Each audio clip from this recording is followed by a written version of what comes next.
right, so here's a question that has stumped the greatest academic minds of our time, and it is sure to inspire a spirited debate should you ever bring it up in any kind of class or public setting, and that is, who is the greatest character of American literature? Now, that is a very, very difficult question to answer. Everybody has their own criteria, and everybody has their own measuring stick. And really, it's a question that is fairly difficult, as I found, to really find a general consensus on. I did a little research prior to this episode trying to figure out, who do people regard as the greatest character of American literature? Maybe that's too fine of a realm to look at, but unlike when you ask, what's the greatest movie of all time, most people are going to list off, Gone with the Wind, Citizen Kane, Casablanca, Wizard of Oz, the classics. Ask them what the best books are of all time, and they'll kind of rattle off the same. But asking who's the best character, that causes a little bit more division. And as I said, I did a little research, and I pulled up a couple names that seem to pop up over and over and over again. Characters like Atticus Finch, Holden Caulfield, Huckleberry Finn, Joe March, Jay Gatsby, Scarlett O'Hara, Lenny and George, Holly Golightly. Fine characters, and I've left off many, many more. But what I find interesting about these lists, and about all of the ones that I looked at trying to find, the quote-unquote answer, is that all of these are wrong. Every single one of them. In truth, the greatest character in American literature does not appear on any of these lists that I looked at. He is shockingly absent, and that is something that just baffles me, because in my mind, the greatest character of American literature is one of the most humble, and the one that most of us are exposed to, or have been exposed to most of our lives, and yet, much like his character, he stays primarily in the background of these conversations. The greatest character of American literature, quite simply, is a young boy with 3 hairs on his head, a yellow shirt with a black zigzag pattern, and a beagle for a pet. It's a boy named Charlie Brown. And I say that with complete honesty. This is not a joke that I'm leveling at you. This is not me trying to be funny. This is me telling you in my heart the God's truth. Charlie Brown is the greatest character of American literature. And I'm going to talk a little bit about why here in a moment. But I give you this introduction to kind of give you framework for when I say that Charlie Brown and the Peanuts characters are one of those things that are sacred to me. There are few things in this world that I just feel from the bottom of my heart that you do not fuck with. You do not fuck with the Muppets. All right? You don't fuck with Charlie Brown. Other properties, other things you can update, change around, and yeah, they're not going to be good, but, you can kind of forgive it and just say, okay, that's an interpretation. No. There is no interpretation of Charlie Brown. There is Charlie Brown, and that is it. So, way back in 2015, a scant 7 years ago, which feels weird that it's that long ago, I saw that Blue Sky Animation, the same studio that did the Ice Age movies, was now going to do an updated version of Charlie Brown. And I'm not going to lie, I was very, very concerned about that. Very, very concerned. I felt their things were mildly entertaining, yet devoid of any real merit. And I worried about what they were going to do with a modernization of Charlie Brown. And the end result was our subject today, and that is 2015's The Peanuts movie. And let me tell you, folks, I have never been happier in my life to be wrong. Because I went and saw this film. I went and saw this movie twice within a 2-day period. I went and saw it one night after a cast party when I was feeling particularly down. And it was like a warm hug. It was everything that a Charlie Brown movie should be. And I, even now, rewatching it for the purposes of this review, I am in awe of just how right they got it. And it distresses me a little bit that I have to talk about this movie on Forgotten Gems, because it does feel like this movie came and then went with very little fanfare. It had a great critical reception, but, you know, it really didn't do much outside of that. And I really feel bad about that. This movie deserves to be recognized and talked about and acknowledged for just what an amazing job they did. And especially, I think what kind of clued me into why I want to talk about this movie now is we just had a whole year of these popular properties, these IPs coming back and doing big fan service movies. And some of them got it very right, you know, Ghostbusters Afterlife, Spider-Man No Way Home, and some of them got it very wrong, Matrix Resurrections. And it really got me thinking about just how difficult a task that is to bring a property into the, you know, quote-unquote modern age and keep the timeless aspects of it while at the same time making it accessible to modern audiences. It's a hard nut to crack. And especially for something like Peanuts and Charlie Brown, which are so old by now and have been around so long, you know, most of us don't remember a world without it. It's hard to think of a world where Charlie Brown didn't appear in the Sunday comics every day. You know, even all these years after Bill Schultz has passed away, the comics are still being reprinted. Charlie Brown is an ever-present thing in our lives. I mean, how many people's holidays traditions involve It's the Great Pumpkin, Charlie Brown, and a Charlie Brown Christmas? So, it's one of those things where trying to bring that into a modern day is very, very difficult because they are very much products of their time. And what was concerning me, and especially when I viewed the trailers for it, it seemed like they were really, really going to lean hard on the CGI. A lot of the trailers for this movie featured the dream sequences of Snoopy doing his, you know, World War I flying ace bit. And, you know, very big sweeping animation, you know, action packed and all that. And I was just like, that's not Peanuts. That's not Charlie Brown. And I was very concerned. And, luckily they avoided that. Okay, I'm getting off. Let's try to start back at the beginning. So, first of all, what's the story of this? Well, it's kind of interesting to say because it's not really a driving plot as we would normally recognize it. It's a lot like the Charlie Brown specials and even some of his own early movies. It's more a series of events strung together by kind of some connecting tissue. So Charlie Brown is, of course, good old Charlie Brown, and a new girl moves into the neighborhood, the little red-haired girl of his comic fantasies. And this is someone who doesn't know him, someone who has never met him, and he wants to start off on the right foot. He doesn't want to be perceived as the blockhead and the failure face that the other kids, Lucy particularly, has branded him as, and that he has carried that identity with him, for all time. And he sets out to try to impress this girl and try to be the best version of himself.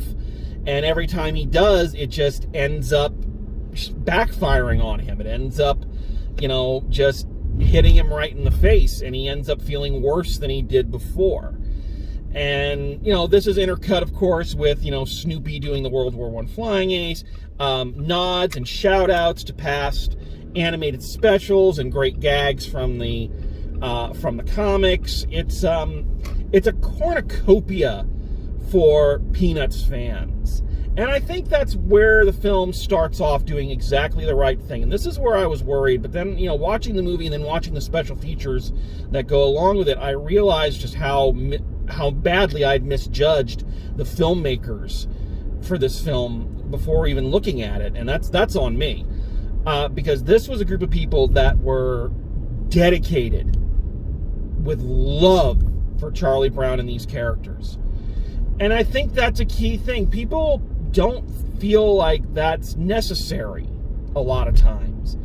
And, giving you an example, this is why comic book movies back in the day, before the MCU and whatnot, never did very well, because they weren't given to directors that had any real passion for the projects. They weren't given to people who cared about the characters or had something new they wanted to do with the visual style. They were just told, go direct this funny book movie. And that's why a lot of them were so lackluster, is there was no real passion for the characters or their worlds or their mythologies. And this group of people is highly, highly dedicated. Like, the love and attention paid to these characters and their driving forces and their personalities and their history is just, it's lovingly etched across the screen. There is just love in this movie. I described it earlier as like a warm hug. And it really does feel that way, because from the minute this movie starts in the winter, but it's a very warm, loving, Christmas card looking winter. It is a beautiful movie to behold.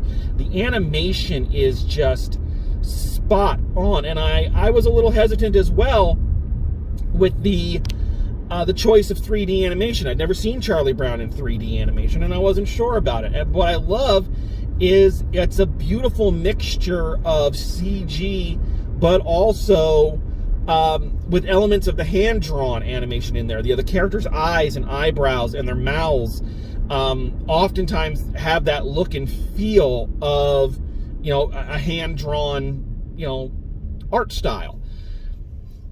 The characters even move a little jerky. It's not that smooth kind of animation that we're used to with CGI, that overly smooth movement. There's a little bit of a jerk to their movements. Everything from the way the characters stand, to the way they walk, to the way their hands move, to the way their feet curve, it's all taken from the comics and from all of the original Charlie Brown specials. These animators and directors and writers were making a passionate love letter to all of those films and characters that inspired them when they were growing up. And I think that's what really made this movie so special, is you get a director and a production team that really cares about the character, really wants to do something with it, and really wants to commit to it, and you get the Sam Raimi Spider-Mans. You get a director who's just kind of assigned to it with a studio that doesn't care, just needs to, keep the IP rolling so you keep the rights, and you get the Amazing Spider-Man pictures. No disrespect to Andrew Garfield, but it's the truth. And in this case, we got a group of people that really cared. Here's how much they cared. And this is one of the most beautiful things about this movie, and I love it. Bill Melendez, was the voice of Snoopy and Woodstock throughout the entirety of the original run, doing the vocalizations. And unfortunately, he passed away in 2008.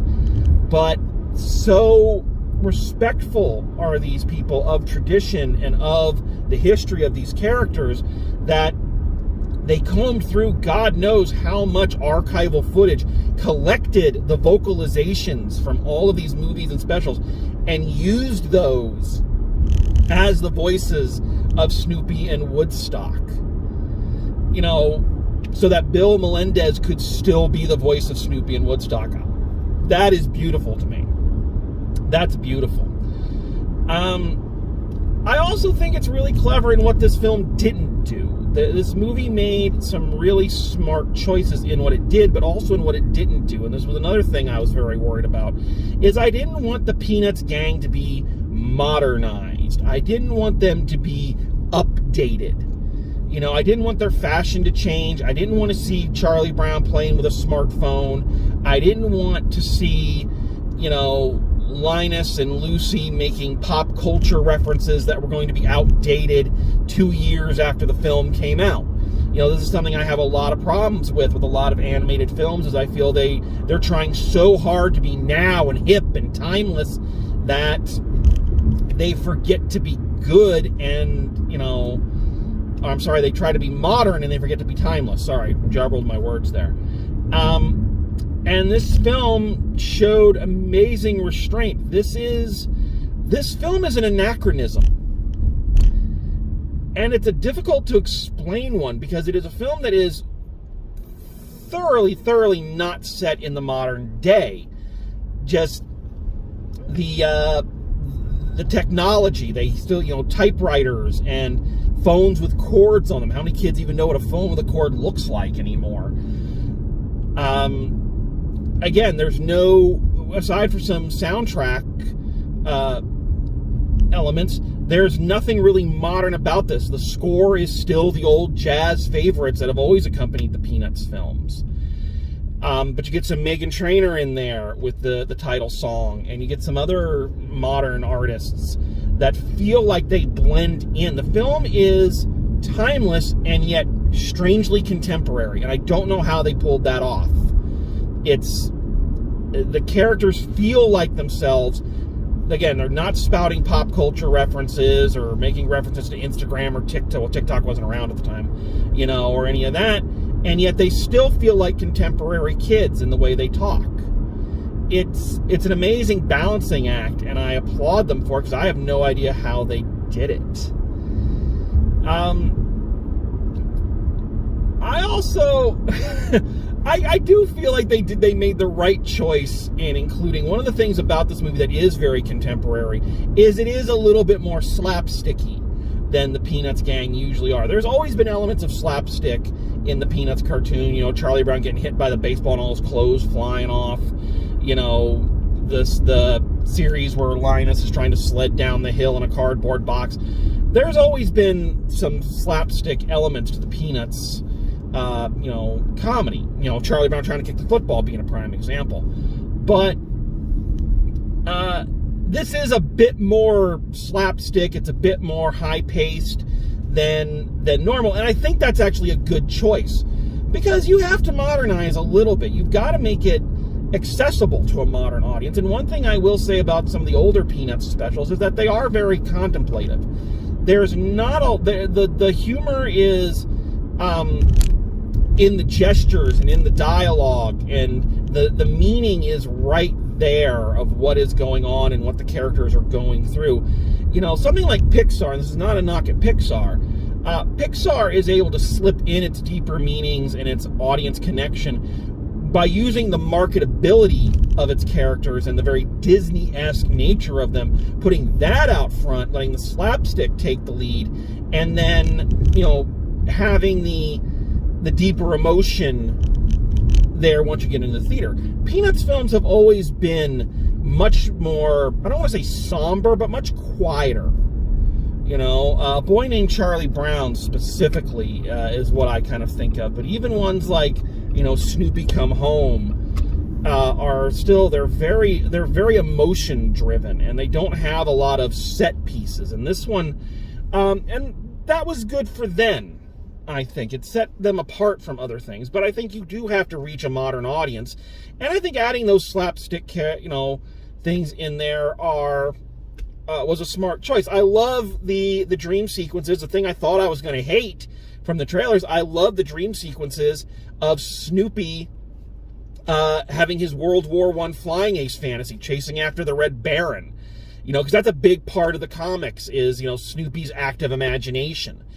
And even there's some brilliant details. And one of the things you notice when you watch those sequences is that you never see the bottom of Snoopy's doghouse. The doghouse will go all around, all through here, and spin around, and things of that nature, but you never see the bottom of it. Because you always get the feeling that this is still happening in Snoopy's imagination, and the doghouse is still firmly planted on the ground. It's a brilliant, subtle choice I didn't pick up on the first time. And then someone else had to point it out, and I was like, holy shit. You know? So there's some really smart choices being made here. But this is getting away. These are all things that add to the brilliance of this movie. But for a Charlie Brown movie to work, for the Peanuts to work, the characters have to be at the center, and you have to tell a really great story with the characters. And this is where my original thesis statement that Charlie Brown is the greatest character of American literature comes in, because this is a film that truly understands that. This film understands at a primal level not just who Charlie Brown is as a character, but who he is to us. This is a movie that understands how important Charlie Brown has been and continues to be to the entire world. This is why Charlie Brown, to me, is the greatest character of American literature, because he is a failure. He fails. He is never going to kick that football. He's never going to get that kite in the air. He's never going to win a baseball game. And he's never going to talk to the little red-haired girl. And what sets him apart from other characters of this nature is that Charlie Brown knows it. He knows it in his heart of hearts. But he tries. He always goes out and tries. He doesn't give up. And he does this with the entire world laughing in his face. And that's what so many of his adventures in the comics and in TV and movies, that's what it is centered on, that Charlie Brown doesn't win. He gets close. He gets a taste. But he doesn't ever win. And I don't think it's possible. I sometimes wish I could ask Bill Schultz, God rest him, if he ever knew just what an impact that made on people. That we've all felt like that. That we've all felt like that kid who just couldn't win. We've all had days and weeks and months and years where we felt like the world was just against us. And no matter how much we tried to put our best foot forward, it always kicked it back on us. We've all felt like that, and in that moment, we are all Charlie Brown. And what I love about this movie is that it is incredibly tender towards Charlie Brown, but it is also going to give him something that he never really had prior to this. It's going to leave us, when the film ends, Charlie Brown gets a win. Maybe it's a very Rocky-esque win. Maybe it's not, the happily ever after win, but he achieves the goal that he set out to achieve. And he is more convinced that he is a good person and that he has value. And I think they do this in an incredibly clever way, much like the Muppet reboot film of a few years prior did with the Jason Segel and Walter characters, and having them be kind of audience surrogates, and having them tell the Muppets, this is what you meant to me, this is what you did for me, this is what you represent and why you're still important, was a brilliant way to do that, to make a love letter to these characters without being sycophantic. And here, they do that through the eyes of the little red-haired girl, who has never really gotten a lot of screen time, or a lot of even page time in the comics. She's always an entity. You see her, but she doesn't really say much. She's always kind of an object of Charlie Brown's desires or fantasies, and she's always just out of reach. But here we give her a wonderful personality, even though she still doesn't say much throughout the entire film. We do that because we see that she sees. She is us. And she sees Charlie Brown trying to be a better person and trying to put his best foot forward. And even when he fails, she sees the good person in him. That it's not success that makes you a winner. It's the trying, and it's the spirit behind it. And I will tell you, folks, I've made this assertion, and maybe I'm a liar, because it does seem like I make this caveat quite often. I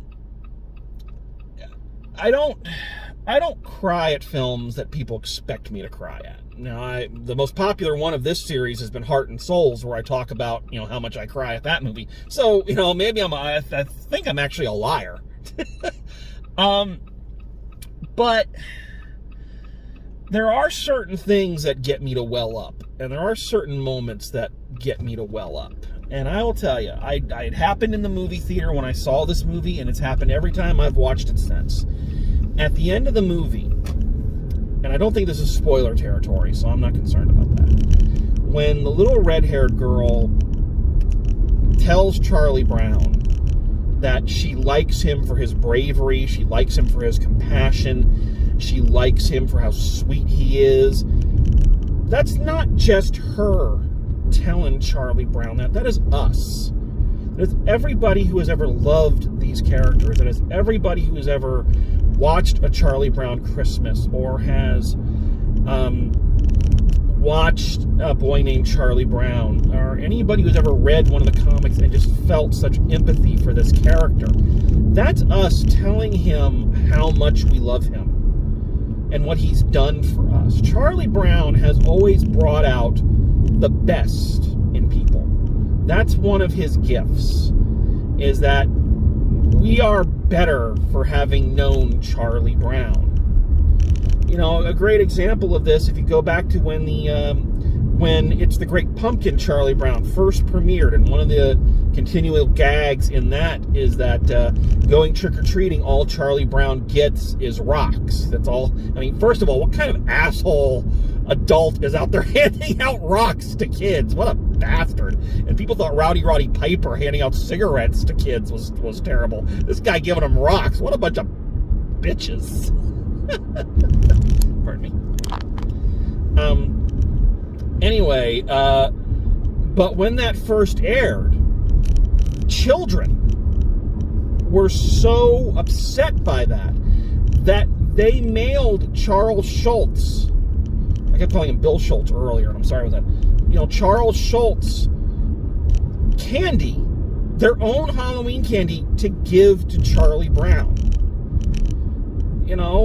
And that is what Charlie Brown inspired. He has always inspired the best in people. And it's kind of ironic that he inspires the best in people but doesn't see the best in himself.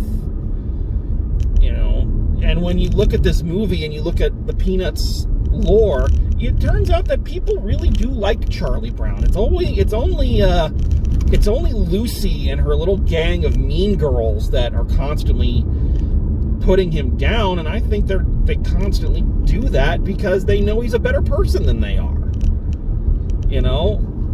They are selfish, he is selfless, and they try to break him down to make him feel worse about himself, to make them feel better about themselves. But he inspires goodness in people. And when the little red-haired girl tells him that, and tells him what he meant to her, and just how good of a person he is, isn't that what we all wish we could tell Charlie Brown? Isn't that what we all... Isn't Charlie Brown just one of those characters you just want to hug? This movie is not perfect. The lack of a solid plot does kind of mean it meanders a little bit and it drags in certain places. And it is Charlie Brown's story, as it should be, but it does mean that the other characters are kind of sidelined and they don't get a whole lot to do. But they, Schroeder, I don't think Schroeder says much in this outside of kind of a yay Charlie Brown kind of thing. But they all get their moment, they all get their time, and their characters are preserved. But Damnation. Damnation. What a sweet, wonderful, warm-hearted movie, and what a great celebration of the single greatest character of American literature. I love this movie, and the only thing I think that would have made it even better is if they had included the song "A Boy Named Charlie Brown" in it. I think that would have just made it absolutely perfect. But aside from that minor tidbit, this is a film that deserves to be rediscovered. It deserves to have a bigger audience. If you're one of these people that watches A Charlie Brown Christmas every year, please start putting this into your rotation for family night, because it deserves that recognition. It really does. It's our thank you to Charlie Brown and to Charles Schulz for everything that they gave us. So from the bottom of my heart, Charles Schulz and Charlie Brown and the entire gang, thank you so much, and we love you. So there you have it. That is the Peanuts movie. So thank you for joining me here on Forgotten Gems. I know I don't check in with this series as much as I used to, but that's kind of a good thing. But it's always nice to drop in every so often and revisit a classic. So thank you all for joining me, and as always, drive safe, and I will see you at the movies. Don't you forget about me.